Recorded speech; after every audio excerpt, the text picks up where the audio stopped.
Hello everyone, welcome to NEET PG series at Learno Hub. मैं हूं अद्रिज और मेरे साथ आप पढ़ रहे हो physics for NEET only at learnohub.com, जहां पे आपको मिलते हैं फिजिक्स, केमिस्ट्री, बायोलॉजी के सारे चैप्टर्स के सारे वीडियोस बिल्कुल फ्री।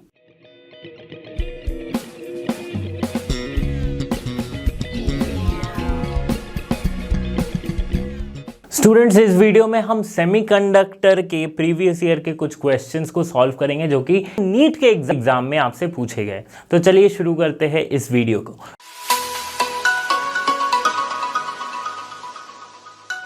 जो कि नीट के 2023 मणिपुर वाले जो पेपर है उसमें पूछा गया है। On the basis of electrical conductivity which one of the following material has the smallest resistivity. अब सबसे कम रेजिस्टिविटी किसकी होगी? रेजिस्टिविटी, कॉमन सेंस लगाओ। रेजिस्टिविटी मतलब जो करंट को रेजिस्ट कर सकता हो। ठीक है, अब करंट को रेजिस्ट कौन करेगा? जिसकी रेजिस्टिविटी सबसे ज्यादा होगी। तो अब इसमें से रेजिस्टिविटी और कंडक्टिविटी का क्या रिलेशन है कि 1/ρ इक्वल्स टू सिग्मा होती है। ये होता है रिलेशन। कंडक्टिविटी जिसकी सबसे ज्यादा हाई होगी वो उसे हम क्या कहेंगे? उसे हम गुड कंडक्टर्स कहते हैं। तो जर्मेनियम और सिलिकॉन ये हो गया सेमीकंडक्टर। सिल्वर हो गया गुड कंडक्टर, मतलब सबसे अच्छे कंडक्टर में गोल्ड सिल्वर को गिना जाता है। तो silver is one of the greatest conductor. ठीक है, तो सिल्वर की कंडक्टिविटी सबसे ज्यादा, जिसकी कंडक्टिविटी सबसे ज्यादा उसकी रेजिस्टिविटी कम। ठीक है, और चूंकि जर्मेनियम सिलिकॉन जो है वो मॉडरेट कंडक्टर है तो इसकी भी कंडक्टिविटी है तो इसकी भी रेजिस्टिविटी कम होगी, ज्यादा होगी, सॉरी। अब देखो सबसे इंटरेस्टिंग सा केस आता है ग्लास का। तो ग्लास हो जाती है इंसुलेटर। ग्लास क्या हो जा रही है? इंसुलेटर। अब इंसुलेटर है तो ये कंडक्ट नहीं करेगा। कंडक्ट यानी कि इलेक्ट्रिसिटी को पास करने नहीं देगा। तो इसकी कंडक्टिविटी क्या होगी? लो होगी। जिसकी कंडक्टिविटी लो होगी उसकी रेजिस्टिविटी हाई होगी। तो सबसे ज्यादा on the basis of smallest resistivity अगर बात की जाए तो सबसे कम रेजिस्टिविटी किसकी आ रही है? सिल्वर की आ रही है। ठीक है, तो silver, option B, silver will be the correct answer. Question number 2, ये भी मणिपुर के पेपर नीट 2023 में पूछा है कि the given circuit is equivalent to which circuit? XOR, NAND AND और नॉर। ठीक है, देखो क्या है यहाँ पे नॉट गेट लगा हुआ है। थोड़ा सा इसके ट्रूथ टेबल को अगर हम ध्यान दें तो हम समझ सकते हैं। क्या देखते हैं ट्रूथ टेबल क्या कह रहा है? देखो ए, बी, वाई और वाई की बार। ठीक है, तो ए में क्या आ रहा है? अगर ए की वैल्यू देखो यहाँ पे 0 0 1 1 0 1 0 1। वाई में देखो क्या आ रहा है? यहां से गया ए, यहां पे क्या हो जाएगा? ए बार हो जाएगा। यहां पे गया बी बार हो जाएगा क्योंकि नॉट गेट लगा हुआ है। वाई की वैल्यू क्या आएगी? वाई इक्वल्स टू होगी ए बार प्लस बी बार। ठीक है, ए बार प्लस बी बार। तो यानी कि 0 0 का बार आएगा। ए बार का वैल्यू क्या आएगा? 1 + 1, 1 + 1 इज 1। 0 की बार यानी कि 1 + 0, ये भी 1। यहां पे क्या आएगा? 0 आ जाएगा। इसकी बार क्या आ जाएगी? 1 आ जाएगी, ये भी 1। यहां पे दोनों ही बार क्या हो जाएगा? 0 हो जा रहा है। ठीक है, तो ये क्या आ जा रही? वैल्यू 0 हो जा रही है। ओके, अब इसका ऑपोजिट क्या होगा? 0 0 0 1, क्योंकि y बार क्या है? ये जो टर्म आई है इसका होल बार। ठीक है, तो ये जो टर्म आई है इसका बार, मतलब उल्टा 1 का उल्टा 0, 1 का उल्टा 0। ठीक है, अब कौन से केस में ऐसा होता है? नैंड गेट की बात करो आप। नैंड गेट, अगर मैं नैंड गेट से शुरुआत करता हूं तो A.B, ठीक है, और ये है नैंड गेट की वैल्यू। मतलब नैंड गेट अगर मैं लगाया हूं तो क्या होगा? यहां पे 0 0 1 1 0 0 0 1 0 1, सॉरी 0 1 0 1। नैंड गेट मतलब एंड का, एंड में एक नॉट लग गया, मतलब एंड की जो वैल्यू आएगी उसका बार कर देंगे। तो पहले देखो 0 0 क्या हो रहा था? 0, तो 0 की वैल्यू 1 आ गई। ठीक है, 0 0 0 कहीं पे भी 0 रहेगा तो वो क्या हो जा रहा था, यहां पे 0 है तो 0 फिर 1, यहां पे 0 है तो 0 फिर 1, यहां पे 0 है, यहां पे क्या है 1 1 0, तो उसका बार क्या आ रहा है 1 1 1, उसका बार क्या आ रहा है 0।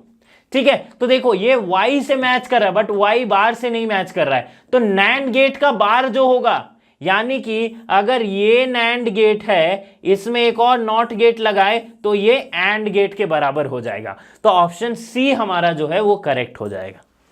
ठीक है, NAND गेट का देखो AND गेट क्या होता है थोड़ा सा समझो, A.B होता है, NAND गेट क्या होता है, इसी में अगर बार लग गया तो ये A.B का बार है। अब इसके आगे मैं जाके एक और नॉट गेट लगा दूं तो A.B का बार फिर उसका बार, यानी बार बार विल कैंसिल आउट, तो सिंपली हमें मिलेगा क्या A.B। तो A.B अब कौन सा गेट है, AND गेट है। तो भाई एक ऑप्शन को सॉल्व करके हमें पता चल गया कि AND will be the correct answer.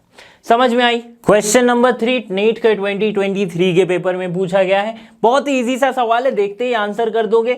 In a P type semiconductor germanium is doped with gallium, aluminium, boron और ऑल ऑफ दिस। तो पी टाइप सेमीकंडक्टर को किससे डोप किया जाता है, जिसका जो आउटर शेल है वो वैलेंट हो, लाइक वैलेंस हो जिसमें, तो इसमें गैलियम, एल्युमिनियम, बोरॉन तीनों के ही जो आउटर मोस्ट शेल है उसमें क्या है, वैलेंस है। वैलेंस मतलब उसमें क्या है, खाली जगह है, राइट, बिकॉज वो पूरी की पूरी ऑक्टेट फॉर्म नहीं हुई है। तो ये तीनों ही ऑप्शन हो जाएगा correct, right, all of this will be the correct answer. 23 का एक और क्वेश्चन, स्टेटमेंट वाला क्वेश्चन है। Statement 1, photovoltaic devices can convert optical radiation into electricity. Statement 2, Zener diode is designed to operate under reverse bias condition in breakdown region. Okay, देखो वैसे देखा जाए statement 1 पे गौर करते तो क्या है, फोटोवोल्टाइक डिवाइसेस जैसे कि एलईडी हो गए, तो इसमें क्या करती है, वो ऑप्टिकल रेडिएशन को इलेक्ट्रिसिटी में कन्वर्ट कर दे रही है, ये बिल्कुल करेक्ट हो रहा है। अगर जेनर डायोड की मैं रिवर्स बायस वाली कंडीशन की बात करूं तो यहां पे क्या हो रहा है कि ब्रेकडाउन तो हो रहा है, लेकिन इन ब्रेकडाउन रीजन में ये क्या हो रहा है, Zener diode is design to operate under reverse bias in breakdown region. तो जब जेनर वोल्टेज ब्रेकडाउन वोल्टेज से ज्यादा हो जाएगी, जब जेनर वोल्टेज ब्रेकडाउन वोल्टेज से ज्यादा हो जाएगी, तब हम क्या कंडीशन देखते हैं कि ये जो है स्टेबलाइज्ड जैसा काम करेगा, स्टेबलाइजर। ठीक है, तो ये वाला स्टेटमेंट भी हमारा करेक्ट हो जा रहा है। So both the statement 1 and 2 are correct. Okay, ये कुछ भी नहीं है, इसमें थ्योरेटिकल क्वेश्चन है, ये मैं आपको पढ़ा चुका हूं जब कंसेप्ट में बता रहा था तब। क्वेश्चन नंबर 5, 22 के पेपर का question, a full wave rectifier circuit consist of 2 PN junction diodes are centre tapped transformer, capacitor and a load resistance. Now, which of these components remove the AC ripples to rectify output? आंख बंद कर लो और capacitor पे click कर दो, right, capacitor को टिक कर दो। क्यों? देखो ये जब मैं फुल वेव रेक्टिफायर में आपको बता रहा था तो मैं क्या बताया था कि जो हमें फाइनल आउटपुट मिलता है वो क्या होता है, कि एसी होता है, एसी आउटपुट। तो फिर हम क्या करते हैं, उस सर्किट में जो लोड रेजिस्टेंस के पैरेलल में, लोड रेजिस्टेंस जो लगी होती है इसके पैरेलल में हम एक कैपेसिटर लगाते हैं। ठीक है, ये है आगे का फुल वेव रेक्टिफायर। ठीक है, कैपेसिटर लगाते हैं। अब कैपेसिटर क्या करती है, एसी को डीसी में चेंज कर देती है। ठीक है, या फिर इतना हम कह सकते हैं, remove the ripple from the rectified output. Rectified जो आउटपुट आएगा उसमें हमारे पास ये आता है, ऐसा आता है। ठीक है, ये जो नीचे वाली रिपल्स है ये कट जाती है, तो यही कैपेसिटर का काम है। मैं आपको बहुत अच्छे से बताया था, समझ में आ रही है बात। ओके, क्या होता है, अच्छे से ड्राइंग में बना देता हूं। ये आती है एसी आउटपुट हमारी, जैसे इसमें हम लगाते हैं क्या, कैपेसिटर, ये रेक्टिफाई करता है सच दैट इसकी आउटपुट जो है वो इस तरह से आती है। So option 2 will be the correct answer. Question number 3, simple सा एक सर्किट डायग्राम आपको दिया है, कौन सा, लॉजिक गेट का। हम ये इसमें से इसकी ट्रूथ टेबल को पता करनी है। देखो, नॉट गेट जुड़ा है नैंड गेट से। ट्रुथ टेबल बनाओ भाई, ए बी वाई, है ना। अब देखो ए क्या है, यहां पे क्या ए बार हो गया, यहां पे क्या बी बार हो गया, तो वाई क्या है हमारे पास, वाई जो आ रही है that is A bar dot sorry B bar का होल बार। तो ये क्या आ जा रहा है, ए बार बार प्लस बी बार बार, देखो है ना। तो हमारे पास क्या है, ए प्लस बी। तो ए प्लस बी क्या है, और गेट है 0 0 1 1 0 1 0 1। वाई क्या है, ए प्लस बी, यानी कि 0 1 1 1। ठीक है, 0 1 1 1। कौन सा ऑप्शन करेक्ट हो रहा है, ऑप्शन ए जो है, देखो A B Y, option A will be the correct answer. ठीक है, कोई कंफ्यूजन इसमें नहीं होनी चाहिए। बहुत ही सिंपल सा डायग्राम यहाँ पे दिया है। इससे टफ क्वेश्चन मैं आपको जब मस्ट प्रैक्टिस क्वेश्चंस करवा रहा था तभी मैं आपको बताया हूँ। क्वेश्चन नंबर 7 नीट के 2022 में पूछा है, the logic gate equivalent to the given circuit diagram is. देखो सर्किट डायग्राम को थोड़ा अच्छे से समझते हैं, अगर यहाँ पे क्लियर नहीं हो रहा है तो मैं फिर से सर्किट डायग्राम आपके लिए बना देता हूँ। ये क्या है, सर्किट है इस तरह से, एंड ओके यहाँ पे, and this is a 5 volt की सप्लाई, और यहाँ पे एक अर्थिंग। ये स्विच है ओपन, ये भी स्विच है ओपन, और जब दोनों ओपन है तो यहाँ पे ग्लो हो रहा है, मतलब दोनों की इनपुट जब 0 है तब यहाँ पे आउटपुट 1 आ रहा है। ठीक है, अब इसमें ऐसा कौन सा गेट लगा हो सकता है ये हम देखेंगे। तो ये है A1, ये है B1, बना लो डायग्राम A1 B1, और ये क्या है, सपोज कर लेते इसको Y। A1 अगर 0 है, B1 अगर 0 है तो Y की वैल्यू 1 आ रही है। ऐसा कब पॉसिबल हो सकता है, ऐसा कब पॉसिबल हो सकता है, अगर मैं A डॉट B करूं, A डॉट B करूं तो मेरा क्या आएगा, 0 0 0 आ गया। ठीक है, A प्लस B करूं तो 0 प्लस 0 0 आ गया। ठीक है, लेकिन अगर A डॉट B का मैं बार लगा दूं, या फिर A प्लस B का बार लगा दूं, तब मेरा 1 आंसर आ सकता है। यानी कि या तो और गेट या फिर एंड गेट हो सकता है, सॉरी, या तो नॉर गेट या फिर नैंड गेट हो सकता है। ठीक है, तो दोनों ही ऑप्शन में दिए हुए हैं। अब आगे क्या करेंगे फिर। ठीक है, तो 2 ऑप्शन दी गई है, नैंड और नॉर। तो ये तो हो गया कि मैं किस तरह से इमेज को देख के मैं क्वेश्चन सॉल्व करने की कोशिश कर रहा हूं। बट अगर थोड़ा सा यहाँ पे हम कॉमन सेंस लगाए कि जहां पे ये अगर अर्थिंग कर दिया गया है तो यहाँ पे क्या है, 0 वोल्ट सप्लाई है, यहाँ पे क्या है, 5 वोल्ट सप्लाई है।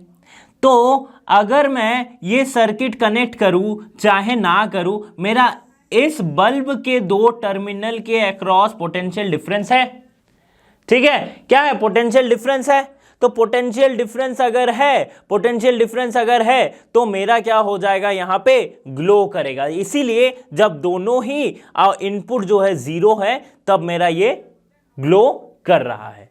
ओके, अब देखो बारी आती है कि दोनों ही, एक को 0 एक को 1 करो, फिर दूसरे में एक को 1 एक को 0 एंड 1 1 करो। अब देखना हमें यह है कि क्या इनपुट आता है। तो अगर मैं इसको डाल दिया हूं 1 और इसको 0, फिर से देखो पोटेंशियल डिफरेंस है। ठीक है, फिर से मेरा पोटेंशियल डिफरेंस है। अब अगर पोटेंशियल डिफरेंस है तो मेरा क्या होना चाहिए, यहां पे ग्लो करना चाहिए।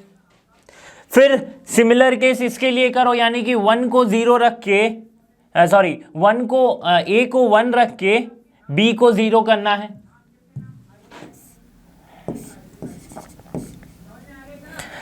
है ना, पहला देखो, पहला हमने दोनों को ओपन रखा, दूसरा हमने A को ओपन रख के B को क्लोज किया था। ठीक है, फिर भी देखो पोटेंशियल डिफरेंस हमारा है, इसके अक्रॉस 0 वोल्ट, यानी कि इस टर्मिनल से आ रहा है 0 वोल्ट और इस टर्मिनल से आ रहा है 5 वोल्ट। ठीक है, तो हमारा ये हो गया टर्मिनल, ये सिर्फ बेकार हो जाएगा फिर। ओके, अब देखो नेक्स्ट केस में क्या किया हमने, A को 1 किया और B को 0 रखा। A को 1 किया, बी को 0 रखा। इस केस में क्या हो रहा है भाई, ए को 1 किया, बी को 0 रखा। अब ये वाली जो हमारी पूरी टर्म है ये हो जा रही है बेकार, है ना। तो हमारा यहां से क्या आ रहा है 5 वोल्ट और यहां से 0 वोल्ट, पोटेंशियल डिफरेंस क्रिएट हुआ, तो ये आ गया हमारे पास 1, ग्लो हो जाएगा। अब दोनों को अगर जोड़ दिया जाए, दोनों को अगर जोड़ दिया जाए, ठीक है, तब ऐसा हो रहा है कि कोई पोटेंशियल डिफरेंस है ही नहीं, इसके दोनों ही टर्मिनल पे ग्लो हो ही नहीं पा रहा है, तब ये हमारा 0 आ जा रहा है। तो ये कौन सा गेट हो जा रहा है, ये हमारा नैंड गेट हो जा रहा है। कौन सा ऑप्शन हो जाएगा correct, option 2 NAND gate will be the correct answer. Question number 8 पूछा गया 21 के पेपर में, the incorrect statement about the property of Zener diode is. Zener diode के बारे में ये इनमें से कौन सा टर्म जो है वो इनकरेक्ट है। Zener voltage remains constant at breakdown, it is design to operate under reverse bias, ये तो करेक्ट है, ये भी करेक्ट है। Depletion region formed is very wide, okay, and PN regions of Zener diode are heavily doped. तो Zener जो diode है वो special case PN junction diode है जिसे हम हेवीली डोप करते हैं, ठीक है। हेवीली डोप करने के वजह से क्या होती है, इसकी जो डिप्लीशन रीजन है वो बहुत ही छोटी हो जाती है, ठीक है। पी और एन ये जो डिप्लीशन रीजन है ये छोटी हो जाती है, नैरो हो जाती है। बट यहाँ पे ऑप्शन सी जो है ये लिख रहा है क्या, depletion region formed is very wide, तो ये हमारा इनकरेक्ट, मतलब क्वेश्चन के अकॉर्डिंग ये इनकरेक्ट बट ये करेक्ट आंसर हो जाएगा। ओके, क्वेश्चन नंबर 9 21 के पेपर का पूछा गया question, as the temperature increases the electrical resistance में क्या असर आ रहा है। अब ये कंडक्टर और सेमीकंडक्टर दोनों ही केस में इलेक्ट्रिकल रेजिस्टेंस में अगर देखा जाए तो जैसे ही टेम्परेचर हम बढ़ाते हैं तो वो इलेक्ट्रॉन का रैंडमनेस बढ़ता है। इससे क्या होती है, वो जो टाउ है relaxation time, that is electron के कोलिजन के बीच का टाइम घटता है, यानी कि बहुत जल्दी वो कोलाइड करती, कोलिजन बढ़ जाता है, ठीक है। बट चूंकि सेमीकंडक्टर में, अच्छा, उससे कोलिजन बढ़ने से क्या होगा, इलेक्ट्रिकल रेजिस्टेंस जो है कंडक्टर में इंक्रीज हो जाता है, ठीक है। बट अगर सेमीकंडक्टर की बात करूं तो इनके आप एनर्जी बैंड गैप देखोगे तो थोड़ा सा इसमें गैप रहता है, राइट। वैलेंस बैंड और कोवैलेंट बैंड में थोड़ी गैप रहती है, लेकिन यही अगर कंडक्टर में ये जो गैप है ये नहीं रहता है, यानी कि ओवरलैपिंग रहता है। तो इसी कारण से इसकी रेजिस्टेंस जो है टेम्परेचर के साथ इंक्रीज नहीं होती है, डिक्रीज हो जाती है। Okay, so option C will be the correct answer. Increases for conductor but decreases for semiconductor. Question number 10 क्या कह रहा है, नीट के 21 में पूछा गया कि in half wave rectification if the input frequency is 60 Hz then the output frequency will be. तो हाफ वेव रेक्टिफिकेशन अगर आप ध्यान से पढ़े होंगे, बहुत ही इजी सा ये सवाल आपके लिए हो जाएगा, एकदम 10 सेकेंड में सॉल्व करने वाला सवाल है। हाफ वेव रेक्टिफिकेशन में हमने क्या पढ़ा था कि फ्रीक्वेंसी इन जितनी होती है फ्रीक्वेंसी आउट उतनी होती है, यानी कि अगर 60 हर्ट्ज फ्रीक्वेंसी इन होगी तो आउट भी 60 हर्ट्ज होगी, right. So option 2 will be the correct answer, okay. और ये किसमें, हाफ वेव रेक्टिफिकेशन में। स्टूडेंट्स देखो क्वेश्चन नंबर 11 हमारे पास है। क्वेश्चन नंबर 11 क्या कह रहा है कि आपके पास क्या दिया हुआ है, for a given circuit the input digital signals are applied on the terminals A B C, what would be the output at the terminal Y. तो ये हमारे इनपुट्स दिए गए हैं ए बी सी, हमें आउटपुट निकालनी है। लॉजिक गेट का हमें कॉम्बिनेशन ये दिया गया है। तो आप देख सकते हो कि एक एंड गेट है, एक नैंड गेट है और एक और गेट है। तो एंड का ऑपरेशन क्या होगा, यहाँ पे क्या है, कौन से, एक इनपुट ए है एक इनपुट बी है, तो एंड का ऑपरेशन यहाँ पे ए डॉट बी, यहाँ पे क्या आएगा, एक इनपुट बी है एक इनपुट सी है, so we can simply write A dot B bar, ठीक है। अब दोनों को ऐड करना है तो simply A dot B plus, sorry यहां पे तो बी डॉट सी आएगा ना, that's my mistake, B dot C bar.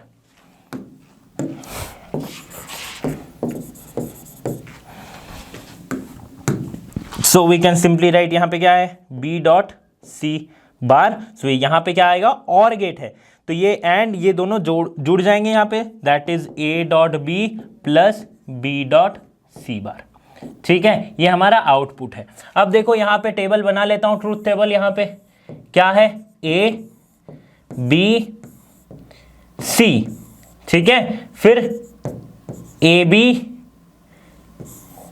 Dot B C bar, ठीक है। और वाई क्या, यहां पे अलग से मैं टेबल बना लेता हूं। y जो आएगी, y क्या है हमारे, ये इन दोनों को अगर मैं ऐड करूं तो मुझे क्या मिलेगा, y मिलेगा। अब देखो a की इनपुट क्या दी गई है, 0 1 0 1 0 1 0 0 1 0 1 0 1 0, ठीक है। b की इनपुट दी क्या दी गई, 2 0 2 1 2 0 फिर 3 0 है, ठीक है, 2 0 2 1 फिर 3 0 है, सो 2 0 2 1 1 2 3 0, बहुत बढ़िया। सी की इनपुट क्या दी गई है, देखो 1 फिर 2 0 फिर 1 2 3 1, सो 1 फिर 2 0 फिर 1 2 3 1। अच्छा यहां पे कुछ गड़बड़ आई क्या, 2 0, अच्छा सॉरी यहां पे 2 1 है ना, स्टार्टिंग में 2 1 है, देखो अच्छी क्वेश्चन है। पहले क्या है, 2 1 है, 2 1 है, फिर 2 0 है, 2 0 है, फिर 1 2 3 1 है, 1 2 3 1 है, ठीक है। अब a डॉट बी क्या होगा, ए बी, यहां पे जहां पे 0 है वहां पे 0 लगा दो, 0 लगा दो, यहां पे 0 लगा दो, ये दोनों 1 है तो यहां पे 1 आएगा, फिर ये 0 लगा दो, 0 लगा दो, 0 लगा दो, ठीक है। अब b डॉट सी बार क्या होगा, तो जहां पे 0 आएगा उसका कॉम्प्लीमेंट हो जाएगा, ठीक है। जैसे 1 0 हो रहा है 0, बट हम लिखेंगे कॉम्प्लीमेंट 1, उसी तरह से यहां पे 1 0 0 वी विल राइट कॉम्प्लीमेंट 1 1, ठीक है। यहां पे भी 1, यहां पे भी 1, यहां पे भी 1, यहां पे भी 1, ठीक है। तो सारा 1 आ गया। अब सारा 1 आ गया तो इन दोनों को ऐड करेंगे हम, यही तो हमारा y है, y क्या है, ये और इसका एडिशन। अब देखो एक में सारा का सारा 1 है तो कुछ भी आप करो, 0 1 1 1 1 1 1 1, तो सारा क्या आ जाएगा, 1 1 1 1 1 1 लाइक दैट। अब रिजल्ट से मैच करो कि कौन सा रिजल्ट मैच कर रहा है, तो हमारा ये वाला रिजल्ट जो है ये मैच कर रहा है, 5 वोल्ट। देखो 5 वोल्ट यानी कि 1 है, 5 में गया यानी कि 1 है, 5 में गया यानी कि 1 है, तो हमारा यहाँ पे 5 वोल्ट जो है 1 1 1 1 1 1, ये ऑप्शन मैच कर जा रहा है। So option 3 will be the correct answer. Students यहाँ पे हमने कंप्लीट किए हैं प्रीवियस ईयर में पूछे गए कुछ क्वेश्चंस जो कि सेमीकंडक्टर चैप्टर से नीट में पूछे गए थे। इसी तरह के वीडियोस के लिए आप लर्नो हब के साथ बने रहिए, क्योंकि लर्नो हब फ्री है पर बेस्ट है। So thanks for being here and have a great day.